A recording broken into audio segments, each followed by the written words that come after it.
kayaone Facebook ungomva kuti yayi ukuti abambo zatero ndithu ena mpaka adafotokozapo kuti adapita pa chipatala nkukaona ndithu kafukufuku kupeza kuti pa tsiku limene kudamwalira anthu 10 omwe adamwalira kamba ka matenda a BP koma adapeza kuti abambo okwana 9 ndi amene adamwalira tsiku limeneli ndipo mzimayi anali mmodzi yekha.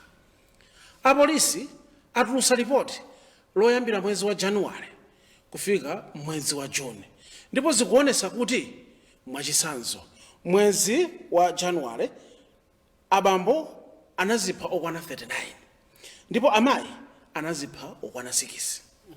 In total anthu omwe anazipha anali 45.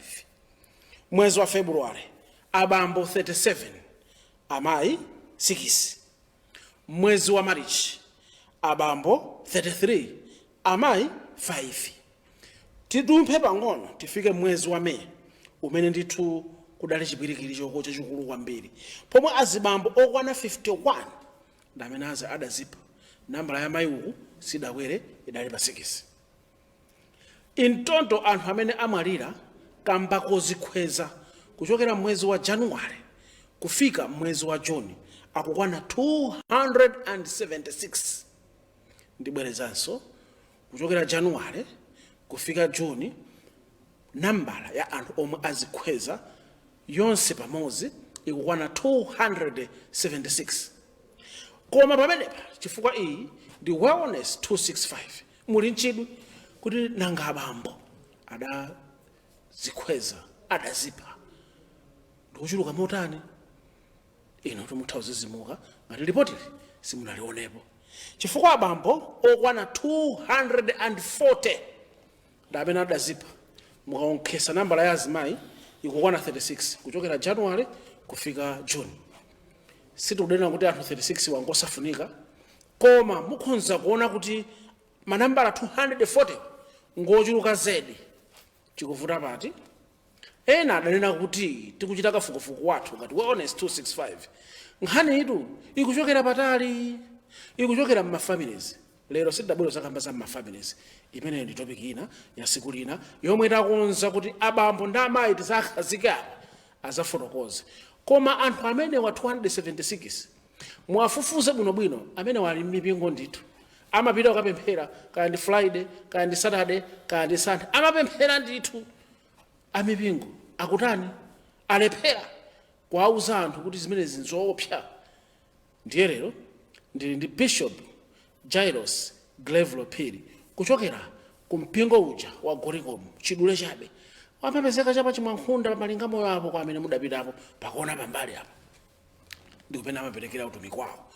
Komatu tufuna titidzukute tilowe nkhani imeneyi ndi Bishop kuti tione kuti ngati dziko tingapulumutsa bwanji abambowa pamenenso tikunena kuti amayi alipo koma nambala iyi abamboyi titatsitsa chifukwa chiopsezo nanga chilipo kuti mwina tikamafika December manamba atha kufika 1000 chakuti nambala yayikulu kwambiri olo kuti akhala kuti kwagwa chivomereza afa anthu 1000 nambala yayikulu kwa basi. Ino chomwe mutachite nkukhala pafupi ndikanema wanuyo chifukwa tili nzambiri zoti tikambirane tikhale limodzi phindi zomwe zikubwerazi.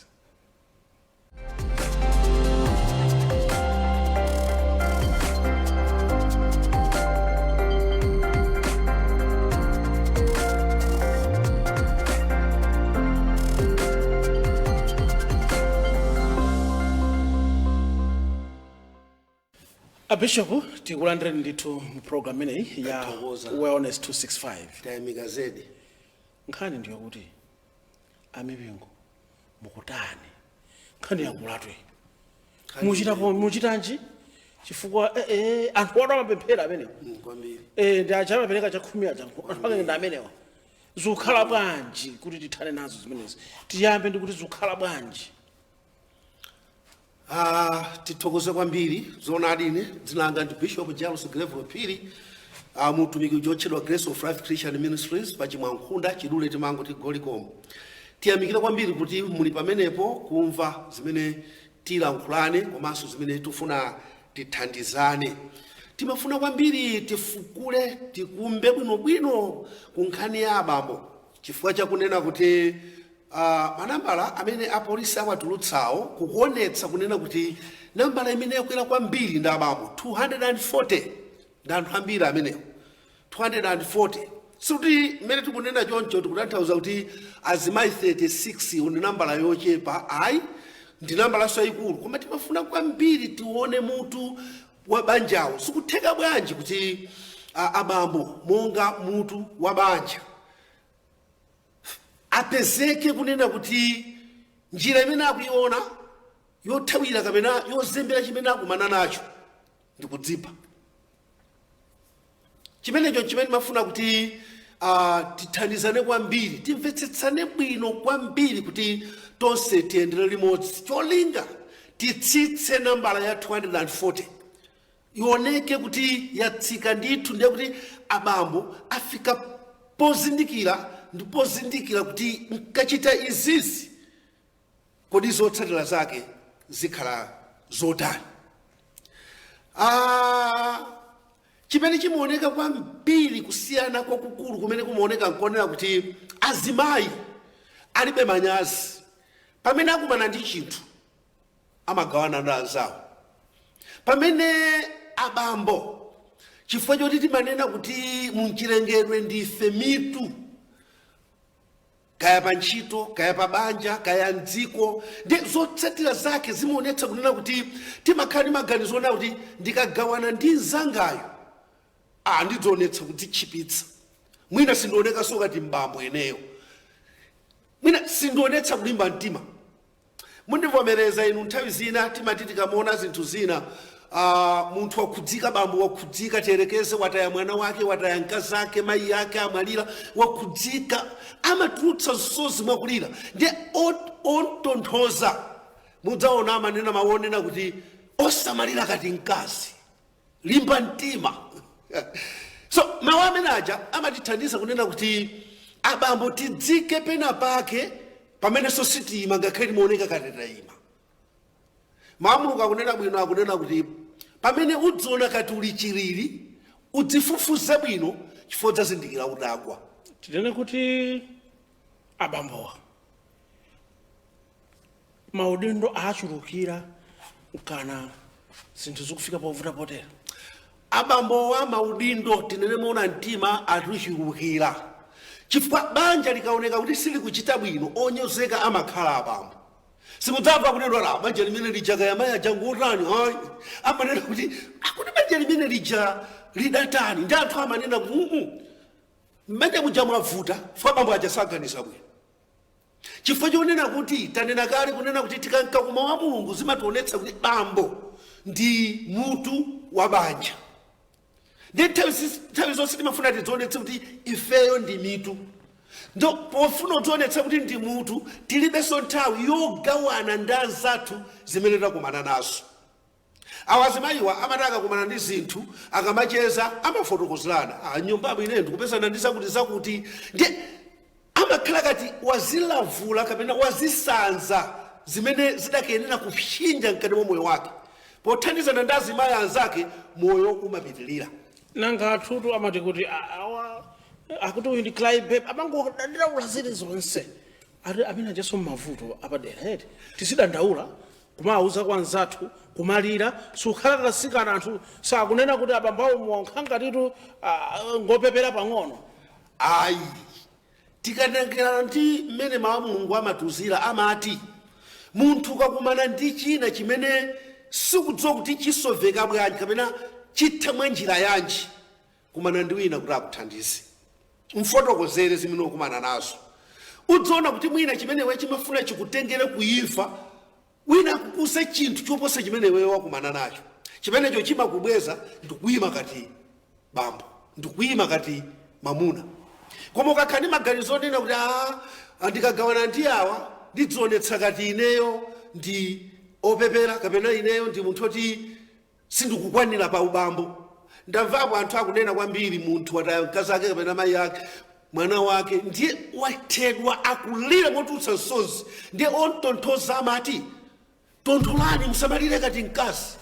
Inu ndinu mamuna osalira kati mkazi. Ndifaka bambo pakachitika zinthu amangofenthera kukanika kuti achituluse. kumano mwina kumadabwa kuti kulira zikugwirizana bwanji ndi munthu kuzikwizinga ndi munthu kumwa mankhwala ophera tizilombo akuti mgwirizano wake umene pande uli pati. Mgwirizano wa apa uliponena kuti tikaphunzira kudziwa ifeyo mmene tilili ndi kuona kuti vuto limene tili naloli lili ndi tsiku lakutha tidzapitiriza moyo wathu. Koma tikakhala ndi maganizo onena kuti chimene takumana nachochi ncha forever sichidzatha, chimene chimatitengera ife kukhala mmoyo wina. Tikawerenga mawu a Mulungu kuchokera ku buku lija la Exodo chapter cha 14 pa verse yake ya 13 akuti ndipo Mose ananena ndi anthu, musaope chilimikani ndipo penyani chipulumutso cha Yehova chimene adzakuchitirani lero, pakuti Aigupto mwaona lerowa simudzawaonanso konse. Chilichonse chili ndi nthawi. Chilichonse chili ndi nthawi. Khani mete werenga pa imatiphunzitsa kunena kuti pamene ana a Israeli anachoka kuti achoka mu ukapolo, akunena kuti Farao adawatsatabe, ndipo ali pakatikati pa zinthu adayang'ana kumbuyo ana a Israeli adaona kuti nkhondo ya Farao ikubwera, kuyang'ana kumanzere kuona kuti kuli phiri losangathe kukwera, kumanja kuli chinthu choti sangathe kuchikweranso, kutsogolo ndiye kuli nyanja yosawolokeka. Ndiye kuti ana adayamba tikatitu ana tikunena azibambo, fuko lonse ndi azimayi omwe. Chifukwa Baibulo tikamawerenga kuti adasiya kuwerenga wana, adangowerenga abambo ndi amayi. Ndiye kuti anthu amene ajawo adamfunsa Mose, mwatichotsa ku dziko ili kuti tifere m'chipululu? Taonani zimene zikuchitika. Kodi sitinanene mutisiye kuti komera ife kutumikira Aigupto konkuja kusiyana ndi kufera m'chipululu? Ndiye Mulungu adalankhula ndi Mose akuti Mose auze ana a Israeli aziyenda. Ndiye Mose anamba kulalikira uthenga wabwino. Tiyende kuli nyanjako, tiyeni titsatire Mulungu akutero, chifukwa Aigupto mukwaona kuti tsatawo mawa simwaona. Ndiye mukutanthauza kuti pamene munthu lakugwera vuto osadzipa ndiye umati kuyang'ana kumbuyo ku chikhomolo, kusayang'ana kumanzere khomo lina uku, kuyang'ana kutsogolo kuli madzi okhaokha kuti sungaonesa kudusa. Mwina nthawi zina amakhala kuti mwina mavuto apitilira muyezo. Ndiye kuti papa de basi mwina ndingodzichotsa ndingothana nawo. Mukutanthauza kuti imeneyo singakhale solution yabwino? Imeneyo si solution yabwino, chifukwa tikawerenga mawu a Mulungu kulibe malo kwa anthu odzipha. Pasi pano tikamachita zinthu timati ndikufuna ndithawe mavuto, koma kumene tikupitako kulibe malo anthu odzipha. Likutero Baibulo kulibe malo anthu odzipha. Chimene chifunika ifecho ti wani tidziwe mlengi wathu. Abambo tidziwe kuti tili ndi mlengi, tili ndi Mulungu amene adatipatsa ife mphamvu yokhala abambo mfamiremo. Ndiye tikakumana ndi zoterezi umati kufika pena kunena kuti mayi kusa kuti kulibe chilichonse m'banja muno choti tithandizire ana wathu. Iwe nkugeza lipange bwanji kuti uyang'ane ukuona kuti sungathe kupita, upite kuti sungathe kupita. Ndiye mbambo palibe njira ina imene amachita koposa mwina kupita nkukamba ngongole mwina asokerenga katapira. Amene pa utha 2-3 months adzakuza kuti katapira munatenga uja yakwana 3 million. Uloweraku zotsatira zake ukadzipa.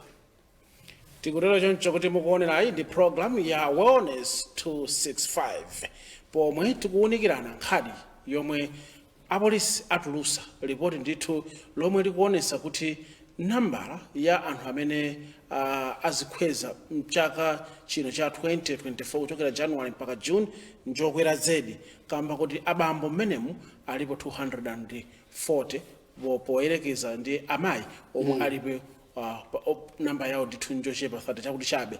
Ndiye zimenezi zikupereka chiopsezo makamaka ku miyoyo ya abambo kuti kodi nkutani. Ndifaka lero tidayitana ndithu mmodzi mwa anthu amene amaziwa nkhani za umoyo koma zoganiza mwa ubongo, amene wandithu ndi Bishop Jairus Cleveland Phiri kuchokera ndithu ku mpingo wa Goliko chokuyima nkhunda uko pomwe akutithandizira kumasula ziwiri zitatu kuti kodi nkhani yakaganizidwa kwabwino komanso nangati ngatani nanga ngati munthu akuzipa kodi akulowera kuti ndiye tilowenso chigawo china chachiwiri tibwere chapositidwa apa ndi programu ineyi ya Wellness 265.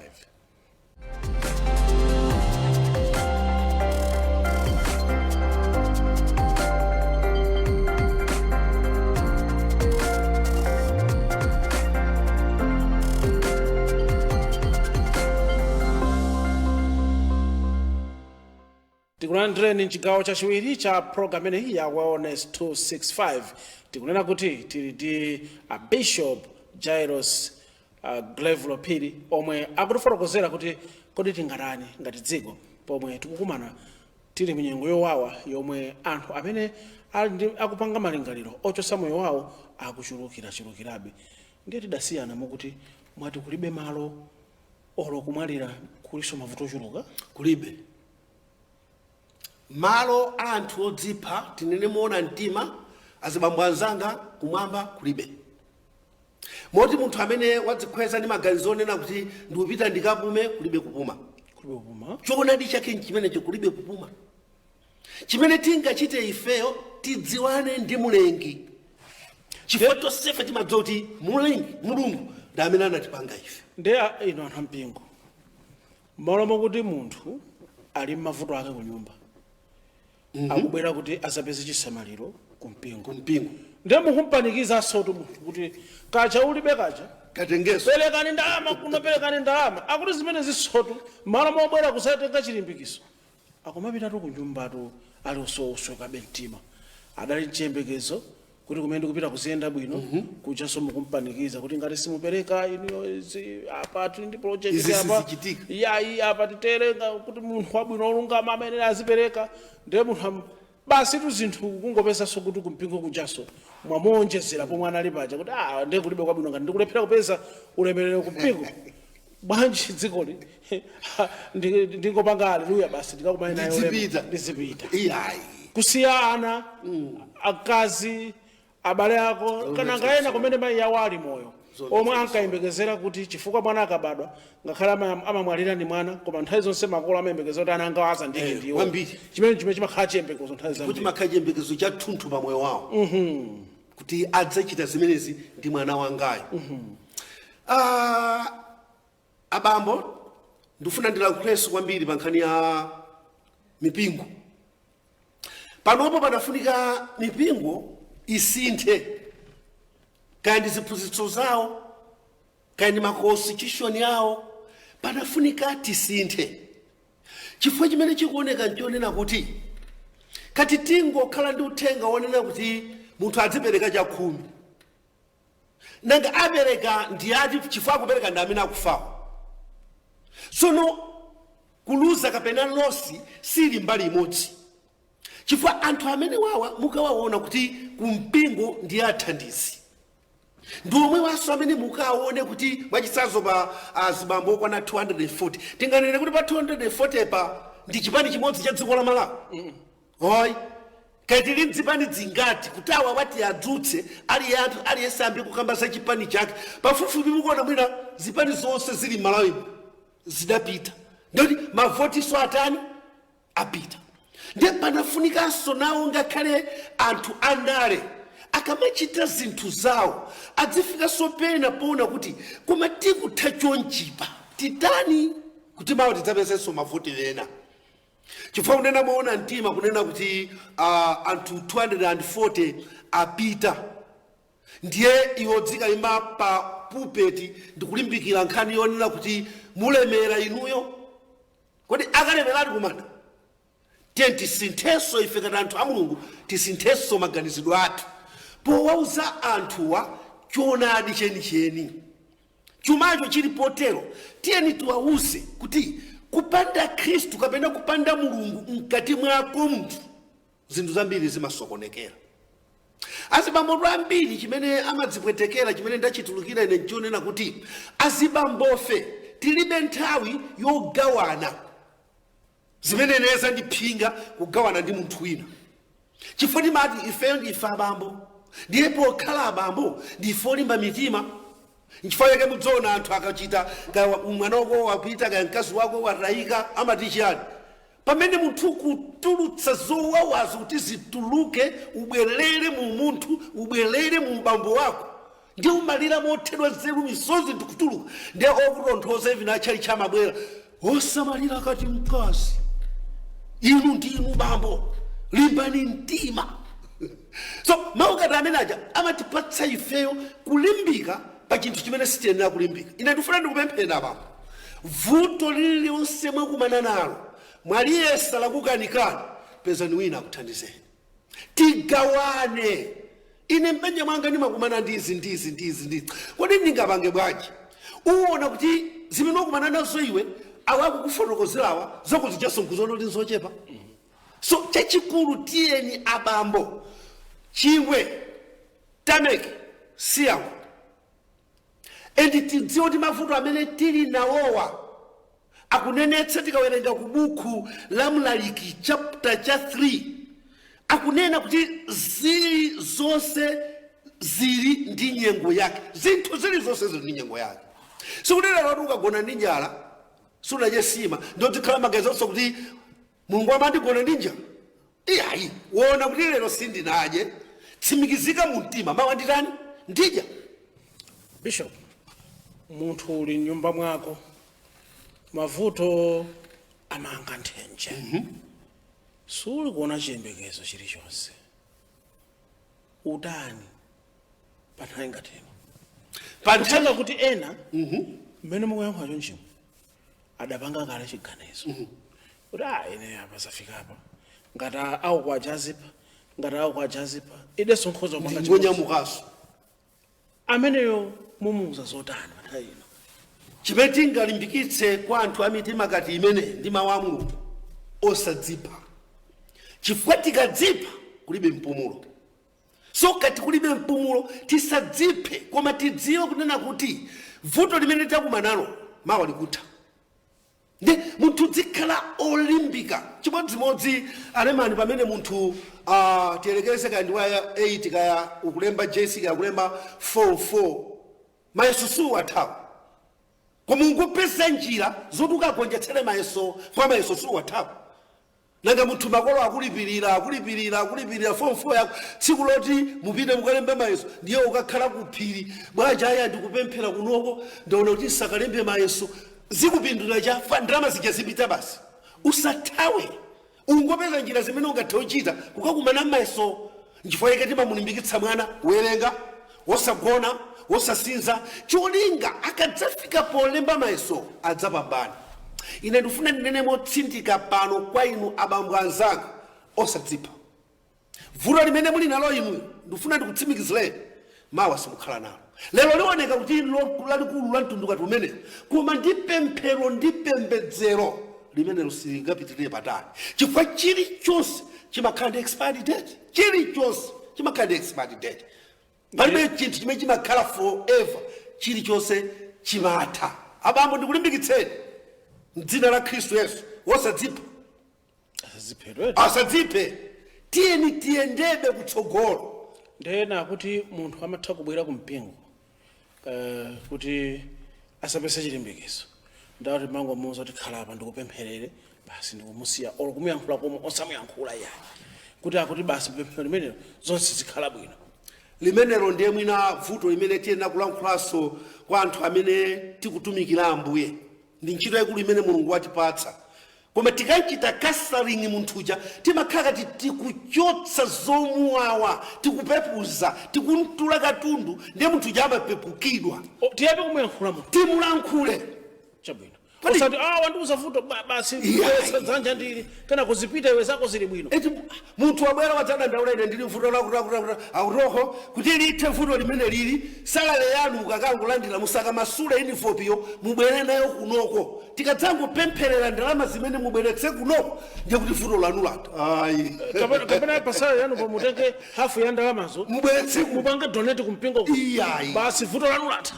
Kodi mukumbukira Yesu atakumana ndi nzima amene munthu amene mwana wake anali ndi nthenda yakugwa akuti atakumana ndi Khristu nthawi yomwe chinzimucho chidadza chigwetsa mwanayo. Yesu sanathamangire kupempherera mwanayo adafusa mayaja kodi zimachitika izi kawiri mwanayo twakuphupha tovu tukuluka koma ndalibe nthawi yesu tamangonga mgwira kuti ndikumpempherera anafuna adziwe chenicheni chimene chikuchitika ndi amafusa munthu wamkuluja kodi zimachitika kawiri izi kuziwa roots yetiyeni kuti inde osangoti mwandikumbutsa kanthu kena takumana ndi milandu ina kungoti mayi ndi bambo alakwirana twayitana ngakhale ku chechi kumene kungofotokoza mayi aja bambo aja kuti afotokoze mudziona akula mpingo akuti chani ola abusa musanene china chilichonse bambo khani chete anena mayi wandiyezoona